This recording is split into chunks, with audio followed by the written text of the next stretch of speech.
Hello guys, welcome back to my channel. पिछली video में हम सर जॉन मैकफरसन के बारे में पढ़ चुके थे। तो सर जॉन मैकफरसन एक अस्थायी गवर्नर जनरल थे जो कि कुछ समय के लिए नियुक्त किए गए थे। फिर है हमारे लॉर्ड कॉर्नवालिस 1786 से 1793 और 1805 ईस्वी। इसके समय में जिले के समस्त अधिकार कलेक्टर के हाथों में दे दिए गए। इसने भारतीय न्यायाधीशों से युक्त जिला फौजदारी अदालतों को समाप्त कर उसके स्थान पर 4 भ्रमण करने वाली अदालतें, जिनमें 3 बंगाल के लिए और 1 बिहार के लिए, नियुक्त की। कॉर्नवालिस ने 1793 ईस्वी में प्रसिद्ध कॉर्नवालिस कोड का निर्माण करवाया, जो शक्तियों के पृथक्कीकरण सिद्धांत पर आधारित था। 1793 में एक विनिमय के द्वारा जिला कलेक्टर को उसकी न्यायिक शक्तियों से वंचित कर दिया गया और केवल संग्राहक अभिकर्ता बना दिया गया। पुलिस कर्मचारियों के वेतन में वृद्धि के साथ ही ग्रामीण क्षेत्रों में पुलिस अधिकार प्राप्त जमींदारों को इस अधिकार से वंचित कर दिया गया। कंपनी के कर्मचारियों के व्यक्तिगत व्यापार पर प्रतिबंध लगा दिया। जिला में पुलिस थाना की स्थापना करके एक दरोगे को इसका इंचार्ज बनाया। भारतीयों के लिए सेना में सूबेदार, जमादार, प्रशासनिक सेवा में मुंसिफ, सदर, अमीन, डिप्टी कलेक्टर से ऊंचा पद नहीं दिया जाता था। 1793 ईस्वी में इसने स्थायी बंदोबस्त की पद्धति लागू की, जिसके तहत जमींदारों को अब भू राजस्व का लगभग 90% यानी 10/11 भाग कंपनी को तथा लगभग 10% 1/11 भाग अपने पास रखना था। स्थायी बंदोबस्त की योजना जॉन शोर ने बनाई थी। इसे बंगाल, बिहार, उड़ीसा, बनारस, मद्रास के उत्तरी जिलों में लागू की गई थी। इसमें जमींदार भू राजस्व की दर तय करने के लिए स्वतंत्र थे। इसमें नियत तिथि पर राजस्व का भुगतान नहीं करने पर जमींदार को उसकी जमींदारी से हटा दिया जाता था। भू राजस्व वसूलने के अन्य 2 व्यवस्थाएं रैयतवाड़ी एवं महालवाड़ी थीं। रैयतवाड़ी व्यवस्था। तो रैयतवाड़ी व्यवस्था क्या थी कि किसानों के साथ व्यक्तिगत रूप से किए गए लगान समझौते को रैयतवाड़ी कहा गया। इस व्यवस्था के अंतर्गत ब्रिटिश भारत की 51% भूमि आई। 1792 ईस्वी में रैयतवाड़ी व्यवस्था जो है 12 महल जिले में पहली बार कर्नल रॉड के द्वारा लागू की गई। तो जो है 1792 ईस्वी में रैयतवाड़ी व्यवस्था 12 महल जिले में पहली बार कर्नल रीड के द्वारा लागू की गई। 1820 में ये व्यवस्था मद्रास में लागू कर दी गई और इसे सुचारू रूप से चलाने के लिए मुनरो को मद्रास का गवर्नर नियुक्त किया गया। 1825 में ये व्यवस्था बम्बई में लागू कर दी गई तथा 1858 तक ये पद व्यवस्था संपूर्ण दक्कन और अन्य क्षेत्रों में लागू कर दी गई। इस व्यवस्था की मुख्य विशेषताएं निम्न थीं।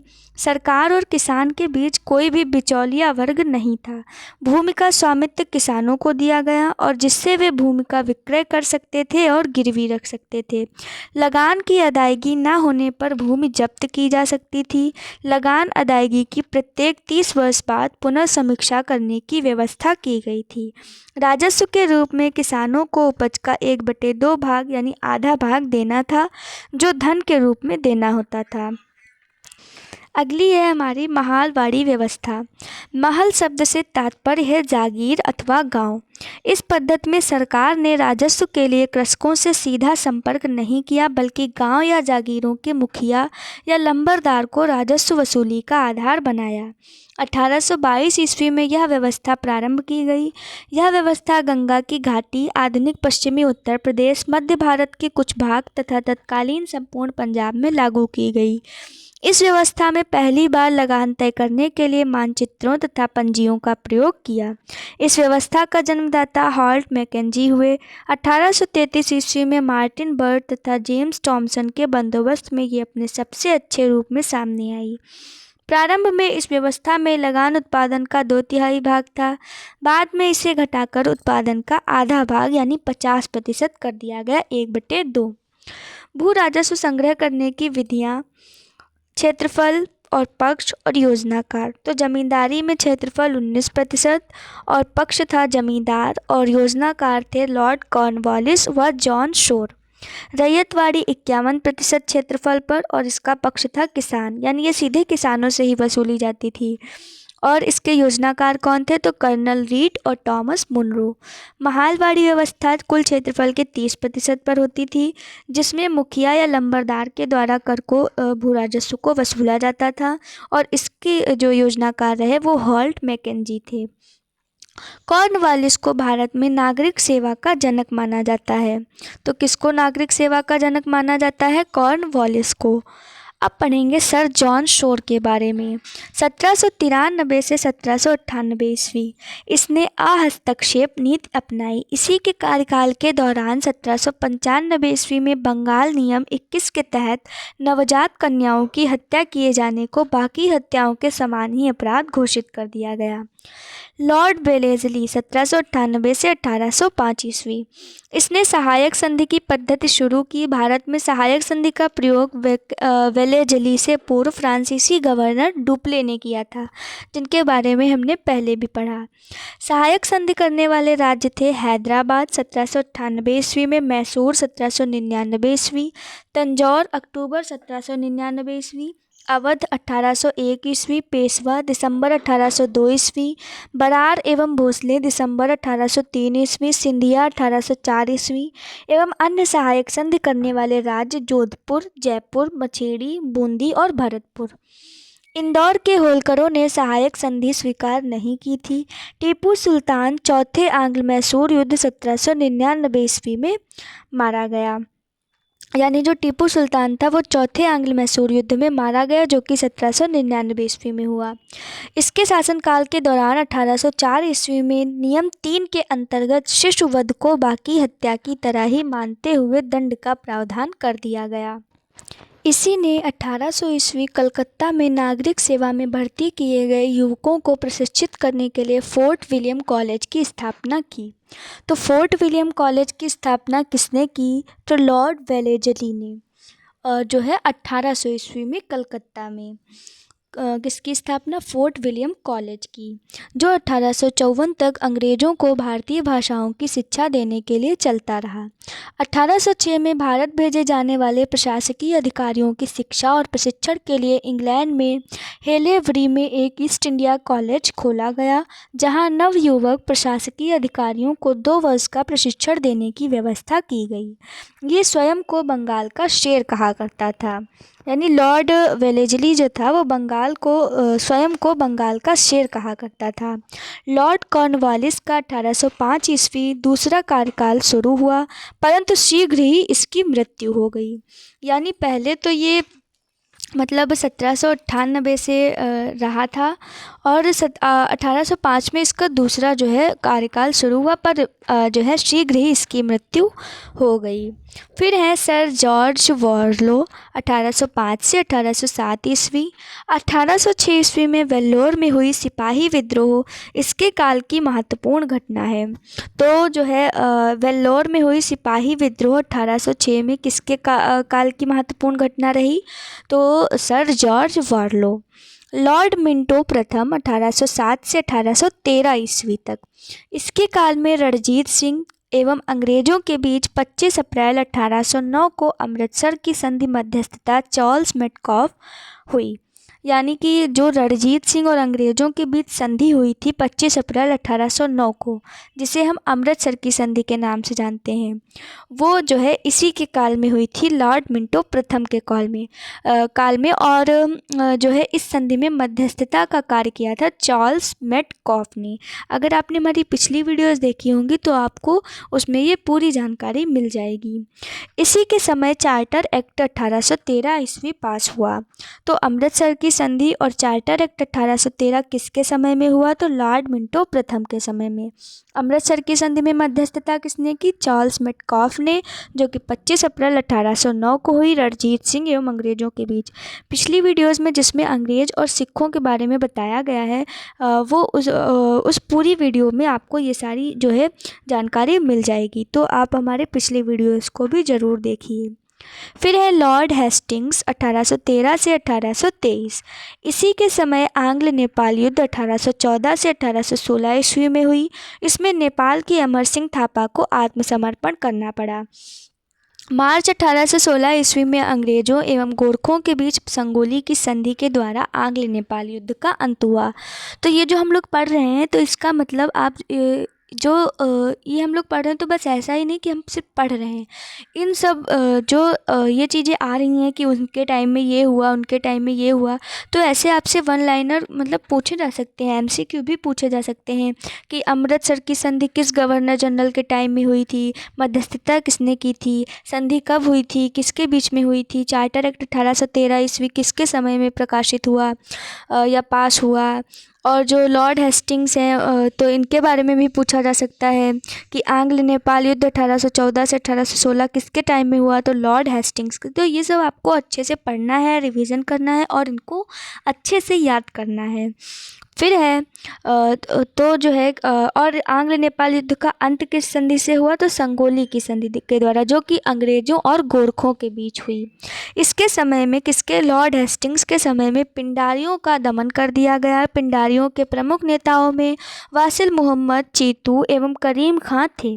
इसने मराठों की शक्ति को अंतिम रूप से नष्ट कर दिया और प्रेस पर लगे प्रतिबंध को समाप्त कर प्रेस के मार्गदर्शन के लिए नियम बनाए। इसी के समय 1822 ईस्वी का टेनेंसी एक्ट या काश्तकारी अधिनियम लागू किया गया। फिर है हमारे लॉर्ड एम हर्स्ट 1823 से 1828 ईस्वी।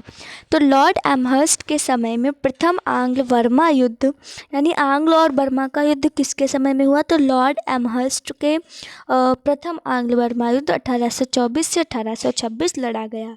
1826 ईस्वी में बर्मा एवं अंग्रेजों के बीच यान्डबू की संधि हुई। किसकी संधि हुई, यान्डबू की। 1824 ईस्वी में बैरकपुर का सैन्य विद्रोह भी इसी के समय में हुआ। तो ये चीज़ें पूछी जा सकती हैं कि बैरकपुर का सैन्य विद्रोह किस गवर्नर जनरल के समय में हुआ, तो लॉर्ड एमहर्स्ट के समय में 1824 ईस्वी में। फिर लॉर्ड विलियम बेंटिक 1828 से 1835 ईस्वी। 1803 ईस्वी में ये मद्रास का गवर्नर था। इसी के समय 1806 ईस्वी में माथे पर जातीय चिन्ह न लगाने तथा कान जो मतलब जातीय चिन्ह माथे पर जो लगाया जाता था, तो 1806 ईस्वी में माथे पर जातीय चिन्ह न लगाने तथा कानों में बालियां न पहनने देने पर वेल्लोर के सैनिकों ने विद्रोह कर दिया। 1833 ईस्वी के चार्टर एक्ट द्वारा बंगाल के गवर्नर जनरल को भारत का गवर्नर जनरल बना दिया गया। इस प्रकार भारत का पहला governor general lord William Bentinck हुआ।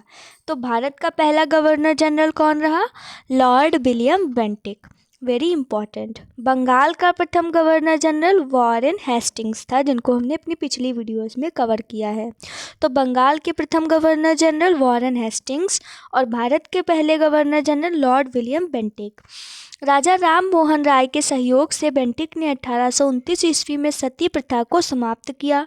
बेंटिक ने इस प्रथा के खिलाफ कानून बनाकर 1829 ईस्वी में धारा 17 के द्वारा विधवाओं के सती होने को अवैध घोषित कर दिया।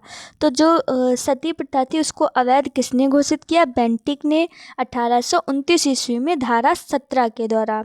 और किसके योगदान के कारण, तो राजा राम मोहन राय के योगदान और उनके सहयोग से वो जो है 1829 में बेंटिक ने सती प्रथा को समाप्त कर दिया।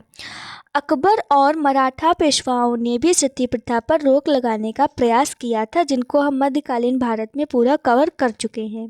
बेंटिक ने कर्नल स्लीमैन की सहायता से 1830 ईस्वी तक ठगी प्रथा को समाप्त कर दिया और ठग देवी काली की पूजा करते थे। सन 1835 ईस्वी में बेंटिक ने कलकत्ता में कलकत्ता मेडिकल कॉलेज की स्थापना की। तो 1835 में कलकत्ता मेडिकल कॉलेज की स्थापना किसने की, बेंटिक ने कलकत्ता में। इसी के समय मैकाले की अनुशंसा अंग्रेजी को शिक्षा का माध्यम बनाया गया। मैकाले के अध्यक्षता वाले लॉ कमीशन विधि आयोग ने कानूनों के कोडीकरण का प्रयास किया। भारतीय शिक्षा पर मैकाले का कार्यवृत्त 1835 ईस्वी को भारत में पाश्चात्य शिक्षा का प्रारंभ माना जा सकता है। तो जो भारतीय शिक्षा पर मैकाले का कार्यवृत्त 1835 ईस्वी, उसको जो है भारत में पाश्चात्य शिक्षा का प्रारंभ माना जा सकता है। यानी भारत में पाश्चात्य शिक्षा का प्रारंभ मैकाले का कार्यवृत्त 1835 ईस्वी को माना जा सकता है। और मैकाले की अनुशंसा पर अंग्रेजी को शिक्षा का माध्यम जो है इसी गवर्नर के टाइम में बनाया गया। मैकाले की अध्यक्षता वाले लॉ कमीशन यानी विधि आयोग ने कानूनों के कोडीकरण का प्रयास किया। बेंटिक ने 1831 ईस्वी में मैसूर और 1834 ईस्वी में कुर्ग एवं मध्य कचेर को हड़प लिया और इसने भारतीयों को उत्तरदायी पदों पर नियुक्त किया। इसके समय में भारतीयों को प्रदान किया गया उच्चतम पद सदर अमीन का था, जिसे 700 रुपये प्रतिमाह तनख्वाह मिलती थी। इसके समय कंपनी के 1833 के चार्टर एक्ट द्वारा यह निश्चित किया गया कि धर्म, जाति, रंग अथवा जन्म के आधार पर किसी व्यक्ति को कंपनी की सेवा में प्रवेश करने से नहीं रोका जाएगा। और इसने शिशु बालिका की हत्या पर भी प्रतिबंध लगा दिया। अब हम पढ़ेंगे चार्ल्स मेटकॉफ के बारे में, जिन्होंने जो है अमृतसर की संधि में जो है मध्यस्थता का काम किया था। तो इसने अपने 1 वर्ष के कार्यकाल में प्रेस पर से नियंत्रण हटाया, इसीलिए इसे भारतीय प्रेस का मुक्तिदाता कहा जाता है। लॉर्ड ऑकलैंड, तो लॉर्ड ऑकलैंड के समय की सबसे महत्वपूर्ण घटना प्रथम आंग्ल अफगान युद्ध 1839 से 1842 ईस्वी। 1839 ईस्वी में इसने कलकत्ता से दिल्ली तक ग्रैंड ट्रंक रोड की मरम्मत करवाई।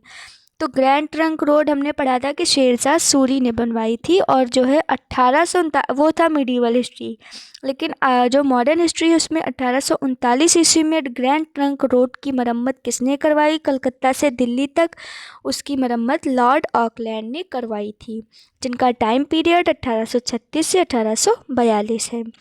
इसी के समय में भारतीय विद्यार्थियों को डॉक्टरी की शिक्षा के लिए विदेश जाने की अनुमति ब्रिटिश संसद ने दे दी। तो जो इंडियन स्टूडेंट्स हैं उनको जो है डॉक्टरी की पढ़ाई के लिए विदेश जाने की अनुमति ब्रिटिश संसद ने कब दी? तो लॉर्ड ऑकलैंड के समय में। फिर हैं हमारे लॉर्ड एलिनबरो, लॉर्ड एलिनबरो 1842 से 1844। प्रथम आंग्ल अफगान युद्ध समाप्त हुआ। सिंध को अगस्त 1843 ईस्वी में पूर्ण रूप से ब्रिटिश साम्राज्य में मिला लिया गया। सिंध विजय के विषय में नेपियर का कथन है कि वह अफगानी तूफान की पूंछ थी। दास प्रथा का उन्मूलन इसी के समय में हुआ। 1843 के एक्ट 5 के द्वारा इसमें स्वामियों को अपने दासों पर दावा करने के लिए न्यायालय जाने से वंचित किया गया। फिर है रविवार की छुट्टी की शुरुआत 1843 ईस्वी से हुई।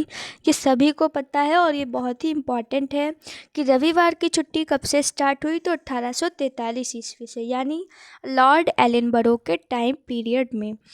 फिर है हमारे लॉर्ड हार्डिंग 1844 से 1848 ईस्वी।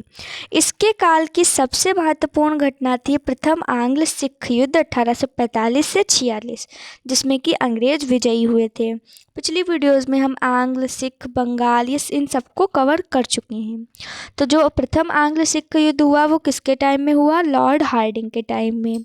इसने नरबली प्रथा पर प्रतिबंध लगाया। जो नरबली प्रथा थी जिसमें नर मतलब बलि दी जाती थी नर की, तो उसने जो है लॉर्ड हार्डिंग ने इस पर प्रतिबंध लगा दिया। नेक्स्ट वीडियो में हम आगे का टॉपिक पूरा कवर करेंगे। Thanks for watching.